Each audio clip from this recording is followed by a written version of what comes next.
ठीक है। आप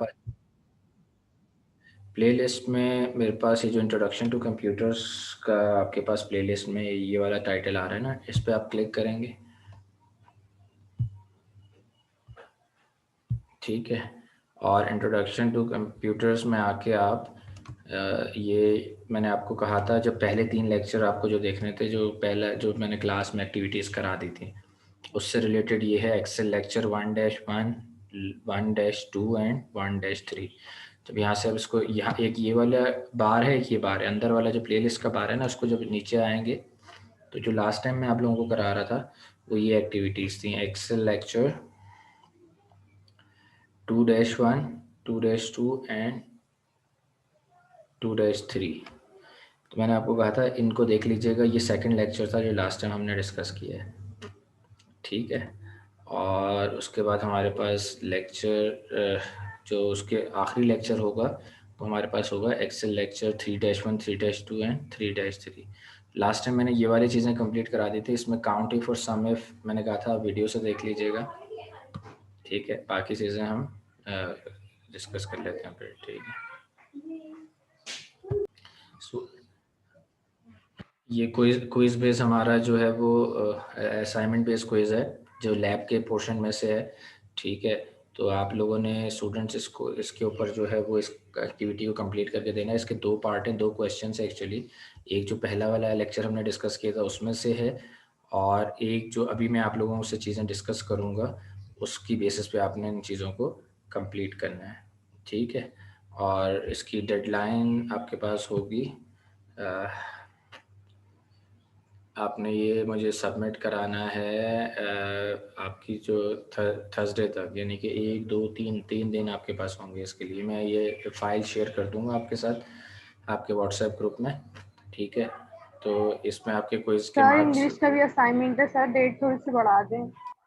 3 दिन बहुत होते इंग्लिश हैं का भी आज। वेडनेसडे को देना है सर, वेडनेसडे को लास्ट डेट है इंग्लिश की भी। तो मेरे आज और कल तो वो करेंगे। तो मंडे ट्यूसडे वो कर लेना, वेडनेसडे को वो जमा करा देना, थर्सडे तक ये हो जाएगा। तो मैं एक दिन एक्स्ट्रा दे रहा हूँ, तो वेडनेसडे थोड़ी दे रहा हूँ, मैं तो आपको थर्सडे तक का डेट दे रहा हूँ। ठीक है, तो थर्सडे तक आपने इसको कंप्लीट करके भेजना है मुझे। ईमेल अकाउंट आपके पास ऑलरेडी मौजूद है मेरा। ठीक है, ये वाली पार्ट मैंने आपको थोड़ा सा डिस्क्राइब कर देता हूँ आपको चीज़ें। जो ये पार्ट ए है, पार्ट जो है वो बी, पार्ट ए को भी डिस्क्राइब कर देता हूँ, पार्ट बी का कंटेंट करा देता हूँ। ठीक है, आज तो 1 मिनट मुझे दें। इसमें क्विज़ का जो पार्ट है, एक्टिविटी पार्ट ए है, इसमें आपको बताया गया है कि जो चीज़ें दी गई हैं आपने डिफरेंट शीट्स में करनी है। बिटवीन द शीट्स हमने डिस्कस किया था कैसे काम करते हैं। अगर डेटा एक शीट पे हो और उससे हमें दूसरी शीट पे फार्मूलाज को कैरी करना हो, आपको याद होगा मैंने आप लोगों को एक शीट पे डेटा था और दूसरी शीट पे जो है सम करना, एवरेज निकालना, सम करना, उसी पे डायरेक्ट ग्रेड निकालना सिखाया था कि कंटेंट अगर एक शीट पे और दूसरी शीट पे हम किस तरह से उस फार्मूला अप्लाई कर सकते हैं। फॉर एग्जांपल मैंने बताया था कि मार्क्स ऑफ स्टूडेंट एक शीट पे मौजूद हैं और उनके ऑब्टेन मार्क्स हम जो है वो दूसरी शीट पे निकाल रहे थे। ठीक है, फॉर एग्जांपल मैं यहाँ पे थोड़ा सा एक आइडिया दे देता हूँ आपको। फॉर एग्जांपल एक शीट है, ये वाली शीट है, यहाँ पे sheet number 2 for example. Sheet number 2 पे आपके पास स्टूडेंट्स के मार्क्स अवेलेबल हैं। तो फिर मैंने आपको बताया था अगर मुझे यहाँ ऑब्टेन मार्क्स चाहिए, OBT डैश मार्क्स, तो मैं क्या करूँगा, मैं सम का फार्मूला लगाऊंगा इसके नीचे, is equals to SUM sum. Sheet 2 पे क्लिक करूँगा, पहले स्टूडेंट के इन सारे जो है वो सब्जेक्ट्स के मार्क्स को सम करना है, तो सबको सेलेक्ट कर लिया। देखें यहाँ पे आके ब्रैकेट क्लोज करके एंटर प्रेस करूँगा तो सम मार्क्स, ऑब्टेन मार्क्स वहाँ पे आ जाएंगे। यहाँ पे अगर मुझे स्टूडेंट का नेम लेके आना है, नेम ऑफ स्टूडेंट, तो मैं क्या करूँगा, इस यहाँ पे क्लिक करूँगा, इज इक्वल्स टू प्रेस करूँगा, शीट 2 पे क्लिक करूँगा और इसके नेम पे क्लिक करूँगा और एंटर कर दूँगा। तो ये अली का नेम भी आ गया मेरे पास और उसके मार्क्स आ गए। तो बिटवीन डेटा एक शीट पे है, दूसरी शीट पे आप अगर कोई कंटेंट चाह रहे होते हैं तो इस तरह से हम कर रहे होते हैं। तो इसमें इस एक्टिविटी में आपको इसी तरह से काम करना है और ये मैं पहले बता भी चुका हूँ आप लोगों को। और बाकी आप वीडियो लेक्चर से हेल्प आउट, रिकॉर्डेड लेक्चर जो यूट्यूब पे मौजूद है मैंने आपको बता दिया है, उससे आप हेल्प भी ले सकते हैं। ठीक है, तो पहली शीट में ये कह रहा था, अगर आप नोट करें कि हैविंग, पहली शीट नंबर 1 होनी चाहिए जिसमें having name information, name information का मतलब है नीचे उसकी डिटेल दी हुई है कि including name, registration number and addresses.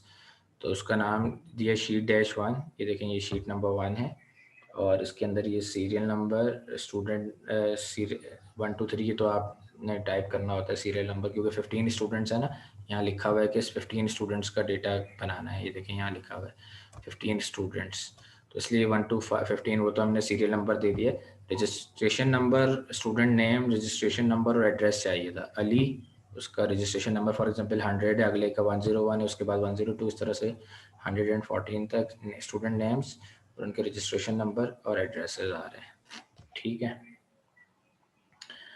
Sheet number 2 में वो एक्टिविटी में वो कह रहा है आपको कि शीट नंबर 2 कि आपके पास मार्क्स इंफॉर्मेशन के ऊपर डिस्कस कर रहा है। हैविंग नेम, मार्क्स इंफॉर्मेशन आपने देना है, बताना है, इंक्लूडिंग, अच्छा ये जो मैं शीट नंबर 1 कह रहा है ना, शीट नंबर 1 उसका नाम क्या होना चाहिए, इन्फॉर्मेशन। तो देखें आपने क्या करेंगे, ये शीट नंबर 1 को यहाँ राइट क्लिक करेंगे और उसको रीनेम करेंगे और उसको नेम रख देंगे क्या, इंफॉर्मेशन। इंटर करेंगे, इन्फॉर्मेशन आ जाएगा। ठीक है, फिलहाल मैं वापस हटा रहा हूँ, आप लोगों को समझाने के लिए बता रहा था। बात समझ आ रही है? फिर दूसरी शीट का नाम क्या रखना है, फॉर एग्जाम्पल दूसरी शीट का नाम उन्होंने कहा है शीट नंबर 2 का मार्क्स इन्फॉर्मेशन। तो यहाँ आप लिखेंगे, रीनेम करेंगे इसको, शीट नंबर 2 जनरेट करने के बाद उसको रीनेम करेंगे मार्क्स इन्फॉर्मेशन। ठीक है, उसके बाद उसमें क्या करना है, मार्क्स इन्फॉर्मेशन में वाली शीट में include student names and any 8 courses, कोई से भी 8 कोर्सेज। तो आपने यहाँ पे आके जो है वो स्टूडेंट्स के नेम ऐड करने हैं, देखें स्टूडेंट नेम्स है और 8 कोर्सेज, कोर्स नंबर 1 2 3 4 5 6 7 और 8 कोर्सेज के नेम है। फिर क्या कह रहा है, फिर आपसे कह रहा है कि है शीट नंबर 3 में हैविंग नेम प्रोसेस। ठीक है, शीट नंबर 3 में क्या कह रहा है कि हैविंग नेम प्रोसेस, तो शीट नंबर 3 का नाम रख दें प्रोसेस, यानी कि यहाँ आप मुख्तलिफ एक्टिविटीज़ कर रहे हैं, रीनेम करके प्रोसेस। ठीक है, और जो है वो इस प्रोसेस वाले नेम के बाद आपने यहाँ पे इसमें क्या क्या रिक्वायर्ड है इस प्रोसेस वाली शीट के अंदर, name, registration number and obtain marks. तो नेम आपने फिर से वही वाले नेम जो है वो कैरी कर लेने हैं। कैसे कैरी करते हैं मैं आपको पहले बता चुका हूँ कि इज़ इक्वल टू दबाएं, इंफॉर्मेशन वाली शीट पे क्लिक करें, ठीक है, और पहली नेम पे क्लिक करें और एंटर कर दें, तो ये पहला नेम आ जाएगा। ठीक है, उसके बाद आप क्या करेंगे, इसको यहाँ से पकड़ के ड्रैग कर देंगे नीचे तक तो सारे नेम आ जाएंगे। रजिस्ट्रेशन नंबर के लिए भी यही करेंगे, पहले वाले इज़ इक्वल्स टू इंफॉर्मेशन वाली शीट पे क्लिक करेंगे जहाँ सारे रजिस्ट्रेशन नंबर थे, पहले पे क्लिक करेंगे, इंटर कर देंगे, पहला वाला आ जाएगा, फिर नीचे ड्रैग कर देंगे तो उस शीट से रिमेनिंग भी सारे आ जाएंगे। ऑब्टेन मार्क्स के लिए आप क्या करेंगे, इज इक्वल, ये सारी चीज़ें पहले बता चुका हूँ मैं, जस्ट आपकी क्विज एक्टिविटी के लिए थोड़ा सा रिव्यू करा रहा हूँ। सम का फॉर्मूला लगाएंगे ऑब्टेन मार्क्स के लिए, किन वैल्यूज़ का सम करना है वो सारी चीज़ें यहाँ पे कोर्सेज के नेम यहाँ लिखे हैं। तो कोर्स नंबर 1 से लेकर कोर्स नंबर 8 तक सारे कोर्सेज अली के सिलेक्ट कर लिए, यहाँ आके ब्रैकेट क्लोज कर लिया आपने और इंटर प्रेस कर दिया, तो ये मार्क्स आ गए एक बच्चे के। उसके बाद यहाँ से ड्रैग कर लें तो रिमेनिंग के भी मार्क्स आ जाएंगे। ठीक है, तो इस तरह से आपने प्रोसेस कर दिया। फिर इसके बाद क्या किया आपने, इसके बाद आपने जो है वो 4th शीट में नेम दिया परसेंटेज, हैविंग नेम परसेंटेज, और परसेंटेज और एवरेज सब चाहिए। ठीक है, तो यहाँ आप पहले इसका नेम दीजिएगा परसेंटेज, फिर यहाँ पे परसेंटेज निकालिएगा। नेम रजिस्ट्रेशन नंबर तो पहले से आपने फैच किया हुआ ही होगा, ठीक है, पहली वाली शीट से, प्रोसेस वाले से ही उठा लें या इन्फॉर्मेशन से उठा लें, आपकी मर्ज़ी है, ठीक है। परसेंटेज और एवरेज निकालना है, तो परसेंटेज के लिए जो है obtain marks divided by total marks, यानी कि 800 मल्टीप्लाई बाय 100 करेंगे, ठीक है। तो आपके पास आ जाएगा, देखें, is equals to obtain marks ये रहे, डिवाइडेड बाय, यहाँ लिख रहा हूँ डिवाइडेड बाय टोटल मार्क्स 800 है, मल्टीप्लाई बाय, ये रहा मल्टीप्लाई का साइन, सॉरी, ये रहा मल्टीप्लाई का साइन 100, तो आपके पास परसेंटेज आ जाएगी, ठीक है।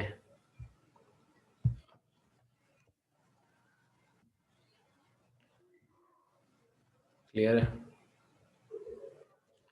इस तरह से आपके पास परसेंटेज आ जाएगी। एवरेज के लिए A is equal to A B E R A G, average का फॉर्मूला लगाएंगे। एवरेज जो है वो किसका निकलता है, देखो, is equal to A V E, average निकाल दिया। एवरेज निकलेगा जहाँ सारे मार्क्स हैं उनमें से एवरेज मार्क्स उसके क्या रहे, तो सारे मार्क्स उसके मार्क्स इन्फॉर्मेशन में थे, कौन कौन से थे, इन सारे मार्क्स का एवरेज निकालना है कि इन सारे इसके अली के सारे सब्जेक्ट्स के मार्क्स में से एवरेज रिजल्ट क्या रहा। तो इनको सेलेक्ट कर लिया आपने, ठीक है, यहाँ आके ब्रैकेट क्लोज किया और इंटर कर दिया, तो आपके पास एवरेज आ जाएगा, ठीक है। इसको आप ड्रैग करेंगे बाकी सब जगहों पे भी ये अब आ जाएगा। क्लियर है? तो इस तरह से आप चीज़ें, परसेंटेज आप चाहें तो यहाँ से भी निकाल सकते थे प्रोसेस वाले से, अगर आप इनिशियल से निकालना चाहें तो फिर परसेंटेज कैसे निकालते हैं आप, फिर आप इस तरह से निकालते हैं, for example is equals two marks information वाली जगह से अगर परसेंटेज डायरेक्ट निकालना चाहते हो, ऑब्टेन मार्क्स भी नहीं होते, तो पहले आप इज़ इक्वल्स टू सम का फार्मूला लगाते, SUM, ठीक है। सम किसका करना है, ये, तो ये सम कर देंगे तो ये क्या आ जाएगा, ऑब्टेन मार्क्स, ठीक है, ये आ गए ऑब्टेन मार्क्स। ये तो ऑब्टेन मार्क्स आ गए, इन सबको सम करने के बाद divided by total marks, divided by total marks का मतलब 800 और मल्टीप्लाई बाय 100, तो इस तरह से भी आपके पास आ जाएगा अगर आप इन्फॉर्मेशन वाली शीट से लेना चाहेंगे तो, ठीक है।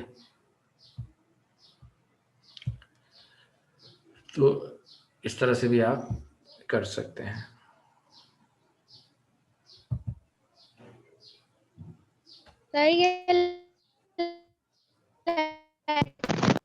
हम्म,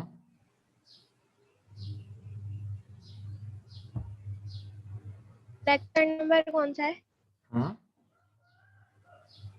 आपकी वीडियोस में? लेक्चर नंबर कौन सा है ये?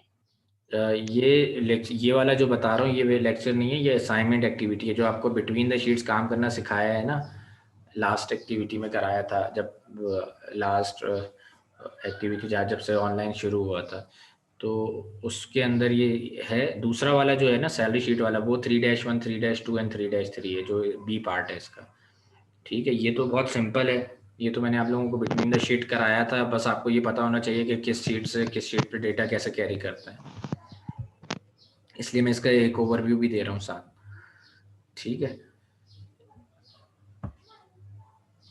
क्विज एक्टिविटी है ना एक्चुअली, तो ये देखें, परसेंटेज ऐसे आ जाएगा, एवरेज आ जाएगा, आखिर में उसने कहा है कि आखिरी वाली शीट का नाम आउटपुट कर दें, तो शीट नंबर 5 का नाम कर दीजिएगा आउटपुट, और उसमें फिर जो है वो पास, फेल, GPA और ग्रेड, आपको ये तीनों चीज़ें निकालना सिखाई हैं, स्टेटस, GPA और ग्रेड, ये निकाल दीजिएगा। पोजीशन नहीं सिखाई मैंने आप लोगों को निकालना, आप कोशिश कीजिएगा, मैं इसके मार्क्स डिडक्ट नहीं करूँगा पोजीशन के, लेकिन आप देखिएगा कि अगर आपसे पोजीशन का फार्मूला, रैंक का फार्मूला होता है, रैंक स्टूडेंट्स की जो है वो पोजीशन निकालने के लिए, तो अगर आपको आ जाए लगाना तो वेल एंड गुड है। मैं देखना चाह रहा हूँ कि कोई एक आध फार्मूला आप इस काबिल हुए हैं कि खुद से भी, आप एक्सेल में बहुत सारे फार्मूला है, तो कोई खुद से फार्मूला लगा सकते हैं या नहीं लगा सकते।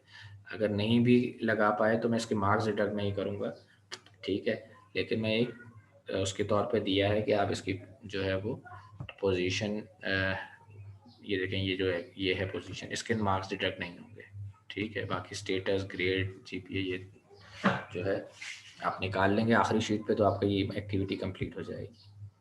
ठीक है, अब दूसरी एक्टिविटी के बारे में बता रहा हूँ आप लोगों को, ठीक है, देखिएगा। पार्ट बी जो आपकी क्विज एक्टिविटी की है वो भी बता रहा हूँ। देखिए डेटा आपके पास गिवन है और सबसे पहले जो आपके एम्प्लॉयज़ रैंक है वो भी गिवन है। तो सबसे पहले तो आपने 3 कैटेगरी में आपके एम्प्लॉयज़ हैं, टॉप लेवल एम्प्लॉयज़ हैं, मिडिल लेवल एम्प्लॉयज़ हैं और लोअर लेवल एम्प्लॉयज़ हैं। ठीक है, तो 3 कलर से 3 लेवल्स के एम्प्लॉयज़ आपके डिस्क्राइब हो रहे हैं, ग्रीन, स्काई ब्लू और जो है वो लाइट पिंकिश कलर से। ठीक है, ये 3 तरह के 3 कैटेगरीज़ के आपके पास एम्प्लॉयज़ अवेलेबल हैं। अच्छा,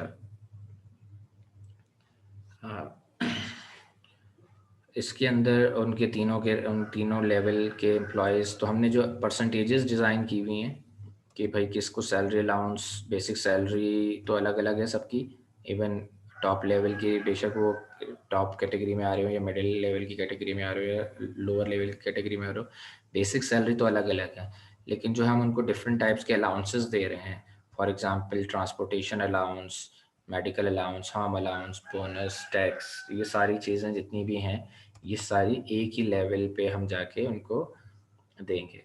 ठीक है, यानी कि एक ही जैसी दे रहे हैं परसेंटेजेस। पहले 3 एम्प्लॉयज़ जो टॉप लेवल में आ रहे हैं इनको एक जैसी परसेंटेजेस दे रहे हैं, होम अलाउंस की, ट्रांसपोर्टेशन अलाउंस की। मिडिल लेवल जो 3 एक जैसे एम्प्लॉयज़, 3 एम्प्लॉयज़ जो हैं मिडिल लेवल के हमारे पास, इनको एक जैसी परसेंटेजेस हम दे रहे हैं। और लोअर लेवल वाले स्टाफ को जो जिसमें 4 एम्प्लॉयज़ आ रहे हैं फॉर हमारे डेटा के हिसाब से, उनको एक जैसी होम अलाउंस परसेंटेजेस, बोनस की, ये की परसेंटेजेस हम दे रहे हैं, ट्रांसपोर्टेशन अलाउंस, होम अलाउंस और ये जितना भी है। ठीक है, अच्छा, आगे हम चलते हैं फर्दर। तो इसमें देखें डेटा दिया हुआ है, पहले हमने इसको पढ़ के, ये जो पहले एम्प्लॉय रैंक और बेसिक सैलरी है, इसी को देखते हुए पहले डेटा को कंप्लीट करना है। तो बेसिक सैलरी के बाद अगला हमारा क्या है, ट्रांसपोर्टेशन अलाउंस। ठीक है, तो अगला सेल हमने बनाना है ट्रांसपोर्टेशन अलाउंस का, उसमें पहले 3 को 10% और बाद वाले को 5% और लोअर लेवल यानी लास्ट 4 को कोई भी नहीं, 0%। तो हम यहाँ पे टाइप कर लेंगे, फॉर एग्जांपल पहले वाले को 10%, दूसरे को भी 10% है, कंट्रोल सी करके यहाँ दोनों को भी अप्लाई कर दिया। इधर वालों को 5% है, 5%। ठीक है, कंट्रोल सी, बल्कि ड्रैग भी कर सकते हैं, कंट्रोल सी की जगह ड्रैग कर लें। इन दोनों को भी 5% है, इनको कुछ नहीं है तो 0%, 0 0 0। ठीक है, इनको मेडिकल अलाउंसेस जो यहाँ दिए हुए होंगे आपको टाइप करने हैं, पहले आपने डेटा बनाना है, 15%, 12% और 10%। आप इसको बना लीजिएगा, 15%, फिर यही आपने ड्रैग कर लेना है। अब नीचे वाले दो को भी 15% है, फिर इधर वालों को 12% है, 12%। ठीक है, इन दोनों को भी, नीचे वालों को भी 12% करना है। ठीक है, उसके बाद फिर हमारे पास 10% है, तो हम 10% दे देंगे।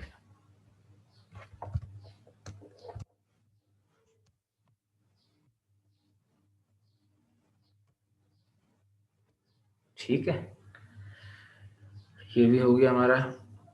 अच्छा, इसके बाद होम अलाउंस है, इसको अच्छे से देख लें ताकि इस जो ये सिंपल रखा हुआ है मैंने, जो मैंने वहाँ पे सिखाया है 2-3-1, 3-2, 3-3 में, वो बहुत ज़्यादा डिटेल सिखाया है। उसमें मैंने ओवर टाइम भी डिस्कस किया है, उसमें थोड़ी सी टिपिकल कैलकुलेशन है, उसमें मैंने जो है वो हाफ डे डिडक्शन भी कैलकुलेट किया है, लीव डिडक्शन भी जो है डिस्कस किया। तो आपने पूरी देखनी है, लेकिन आपने ये थोड़ा सा कंटेंट कम रखा है, थोड़ा इजी रखा है क्विज के लिए मैंने, तो आप वो पूरी लर्न हो जाएगी आपकी वहाँ से। उसके हिसाब से फिर आपने क्विज वाली एक्टिविटी को इजीली कर लेना है। ठीक है, क्योंकि इसमें मैंने बहुत सारी चीज़ें स्किप करी हैं, थोड़ा सिंपल रखा है आपको ताकि इजीली आप अच्छे मार्क्स इसमें से गेन कर लें। ठीक है, तो 20% यहाँ पे आप टाइप कर लीजिएगा, 20% होम अलाउंस, देखें यहाँ दिया हुआ है 20%, फिर 16%, फिर 13%। सर ये आप जिस तरीके से बना रहे हैं इसी तरीके से बनाना है हमें? जी जी जी, बिल्कुल 20%। ठीक है, पहले आपने इस डेटा को, वो क्वेश्चन पे आपके सामने होगा, मैं उस क्वेश्चन को आपकी अंडरस्टैंडिंग डेवलप कर रहा हूँ। मैं ये वीडियो लेक्चर नहीं शेयर करूँगा, ऑलरेडी एक वीडियो लेक्चर शेयर है, वो बहुत डिटेल्ड है, उसको भी देख लीजिएगा तो आपको ये कॉन्सेप्ट क्लियर हो जाएगा। लेकिन ये क्वेश्चन दिया हुआ है, इस क्वेश्चन को रीड करके आपको डेटा बनाना सिखा रहा हूँ कि डेटा आपने बनाना कैसे जब आप बना रहे होंगे, ठीक है, क्योंकि ये क्विज एक्टिविटी है। तो ये आपने पहले सबसे पहले एक शीट लेनी है, उस शीट पे ये तीन तो टाइटल्स दिए हुए मैंने, एम्प्लॉय आईडी, रैंक और बेसिक सैलरी, उसके आगे ट्रांसपोर्टेशन अलाउंस मैंने ये वर्डिंग की फॉर्म में दिया हुआ है। तो 10%, 5%, नीचे नो नॉट एप्लीकेबल का मतलब है 000। इसी तरह से ये मेडिकल है, इसी तरह से होम है। तो होम अलाउंस जो है वो पहले वालों दो को 20% दिया हुआ है, तो 28 को टाइप करके ड्रैग कर लें 20%। उसके बाद वाले को 16% दिया हुआ है, तो 16%। लेवल 2 के तीनों को 16% है, तीनों को आगे लेवल 3 यानी कि लोअर लेवल स्टाफ को 13% आप होम अलाउंसेस दे रहे हैं, ड्रैग कर दिया उनको, ठीक है। बोनसेस आप टॉप लेवल को कम लेवल देते हैं क्योंकि उनकी ऑलरेडी सैलरी लाखों में होती है, तो उनको अगर उसका 1.2 समथिंग % भी देते हैं तो इनफ होता है, 1.2 टाइम्स भी देते हैं इनफ होता है। नीचे वालों का किस बोनसेस आप जो है वो ईयर में 2 या 3 बोनसेस दे रहे होते हैं, क्योंकि उनके जो है वो परफॉर्मेंस बेसिस पे उनकी जो है सैलरीज वैसे ही बहुत कम होती है नीचे लोअर स्टाफ की, तो उनको बोनस का जो अमाउंट है वो अक्सर आप जो है वो ज़्यादा पे कर रहे होते हैं, ठीक है। तो हम वो भी देख लेते हैं।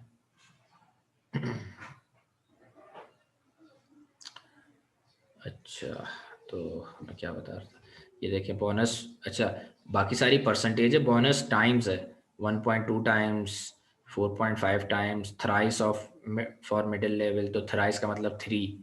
तो इनको परसेंटेज की फॉर्म में नहीं लिखेंगे, 1 2 3, 1.2, 3 और 4.5 ही लिखेंगे, 1.2, 3 और 4। इसको ये परसेंटेज की फॉर्म में नहीं, ये टाइम्स है, 1 गुना, 2 गुना, यानी 1 लाख सैलरी है तो 1 लाख पूरा, 1 लाख का 1.2 गुना, 3 गुना 1 लाख का, यानी 3 लाख रुपए बोनस की फॉर्म में मिल रहे हैं इस पूरे साल का मिला के, ठीक है। उसके बाद टैक्स के रेट्स हैं, टैक्स के रेट्स, तो टैक्स का एक स्लैब बना देंगे, देखो 27.75 टॉप लेवल, फिर 21.35% फॉर मिडिल लेवल, ये ऑब्वियसली अंडरस्टूड है कि परसेंटेज होगा, ठीक है। और for middle level and low level उनकी सैलरी इतनी नहीं होती, वो टैक्स स्लैब में नहीं आते, तो उनके लिए नहीं होता, 0% होता है। तो ये हो जाएगा 27.75, 27, देखें 27.75%, ठीक है। ड्रैग कर लेंगे, अगले तीनों का भी 27.75 होगा, नीचे वालों का 21.35%, 21.35%। उसके बाद इनको ड्रैग कर लेंगे तो नीचे वालों का भी यही होगा, नीचे और इससे नीचे वाले नहीं आ रहे, चाहे 0 लिखें चाहे 0% लिखें, एक ही बात होती है, ठीक है। तो चाहे आप 0% लिखते हैं या खाली 0 लिखते हैं, ये आपके पास डेटा बन गया, ये आपने पूरा डेटा टेबल बना लिया। अच्छा, वी लुकअप में आपने देखा होगा कि बार बार हम जब फाइंड करते थे किसी चीज़ को, उसके बाद हम लुकअप करने के बाद डेटा एरे सेलेक्ट करते थे कि जो है वो किस डेटा एरे की बात हो रही है, ठीक है। तो यहाँ पे मैं क्या करूँगा, यहाँ डेटा एरे की जगह जो है वो डेटा एरे की जगह क्या करूँगा, टेबल की बात करूँगा पूरी, ठीक है। तो चाहे तो मैं ग्रुप नेम डिफाइन कर दूँ यहाँ पे, चाहे इन ग्रुप्स को ग्रुप नेम्स डिफाइन कर दूँ या टेबल डिफाइन कर दूं, ताकि बार बार मुझे एरे डिफाइन ना करना पड़े, जैसे ही वो एक कोई स्पेसिफिक नाम इस पूरे डेटा टेबल का या ग्रुप डिफाइन कर दूं, कोई नाम दे दूं इस पूरे टेबल को, टेबल बना के, या इसको इन सबको मिला के एक ग्रुप नेम डिफाइन कर दूं, ताकि बार बार जब मैं वहाँ डेटा कैरी कर रहा हूँ अगली शीट पे, पूरा अपना सैलरी एनालिसिस बना रहा हूँ नेक्स्ट शीट पे, तो वहाँ पे जो है मैं उनको वो देता रहूँ। और मैं इसको लिख रहा हूँ employees salary data, employees data, और उसके बाद अगले शीट को दूंगा नेम एम्प्लॉयज़ सैलरी, ठीक है। इसको दे रहा हूँ employees data, employees data, TA data, और अगली शीट का नाम दे दूंगा जिस पे मैं जो है actually salary sheets salaries calculate करूंगा इनके वैल्यूज़, उसका नाम दे रहा हूँ मैं रीनेम करके एम्प्लॉयज़ डेटा, और आपको जो नेम वहाँ लिखा हुआ वो दे दीजिएगा, ठीक है। मैं फिलहाल यहाँ एक डिफरेंट नेम दे रहा हूँ, आपको जो क्वेश्चन में नेम दिया हो वही लिखिएगा, ठीक है। वहाँ मेरे ख्याल में सैलरी पॉलिसी और सैलरी शीट लिखा हुआ है, और मैं यहाँ लिख रहा हूँ एम्प्लॉयज़ डेटा, और दूसरा नाम मैं दे रहा था, क्या दे रहा था, एम्प्लॉयज़ सैलरी।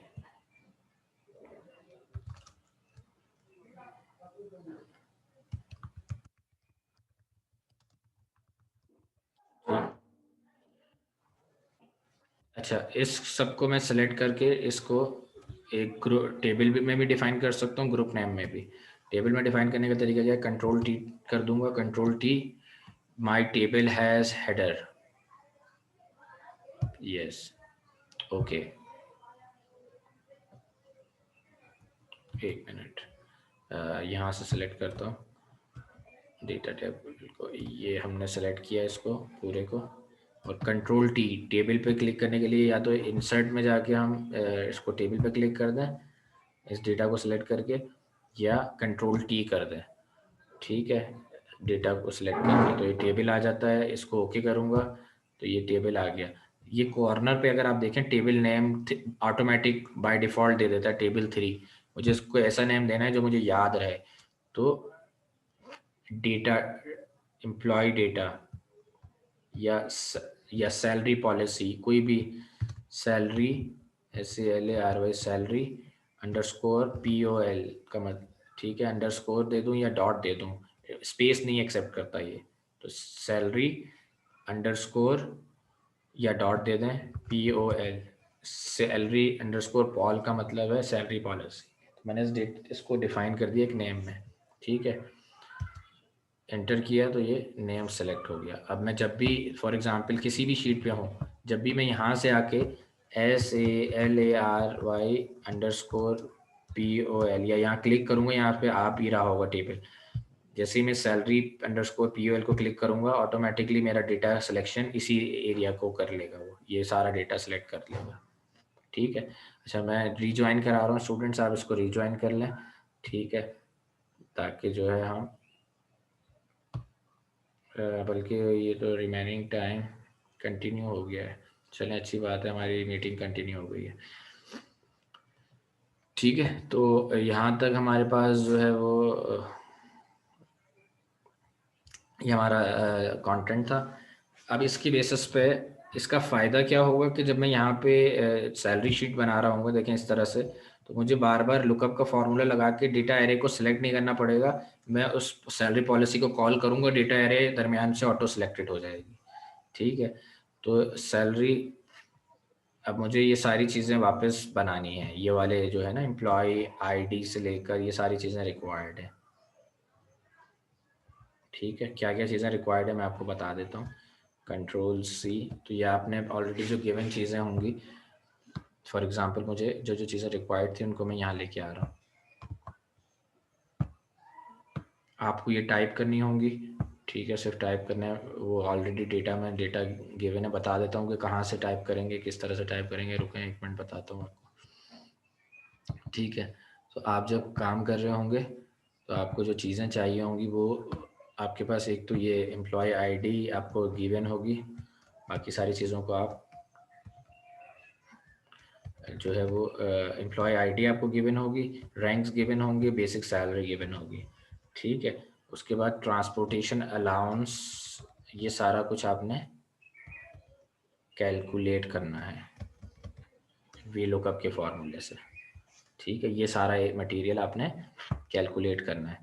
तो सबसे पहले VLOOKUP यहाँ लगा रहा हूँ ट्रांसपोर्टेशन पे इज इक्वल्स टू VL, जैसे VLOOKUP लगाऊंगा तो ये VLOOKUP आपका देखें यहाँ पे आ गया, ये इसको मैं सेलेक्ट कर रहा हूँ, ठीक है। लुकअप किसको कर रहे हैं, लुकअप या तो एम्प्लॉय ID को कर सकता हूँ या रैंक को कर सकता हूँ, मैं फिलहाल रैंक को कर रहा हूँ, ठीक है। तो रैंक वाइज जो है हम डेटा को सर्च करा रहे हैं, अगर रैंक वाइज सर्च करा रहे हैं तो फिर रैंक वाइज वहाँ पे हमें डेटा एरे को सिलेक्ट बनाना था, एम्प्लॉय ID वाइज बना रहे हैं तो एम्प्लॉय ID वाइज, मतलब मैं कहना ये चाह रहा हूँ कि देखें अभी मैंने ये डेटा एम्प्लॉयज़ से यहाँ से सेलेक्ट किया है, तो अगर मैंने यहाँ से सेलेक्ट किया डेटा एरे को और सैलरी पॉलिसीज़ का नाम दिया है, तो फिर मुझे सैलरी पॉलिसी एम्प्लॉय ID के अगेंस्ट सर्च करानी पड़ेगी। तो मैं अगर, और लेकिन अगर मैं रैंक वाइज करा रहा हूँ तो फिर मुझे एक नया नेम देना पड़ेगा, तो मैं इसका नया नेम दे रहा हूँ एम्प्लॉय डेटा के नाम से, ताकि क्यों अगर आप यहाँ से करा रहे हैं तो यहाँ से कराइएगा,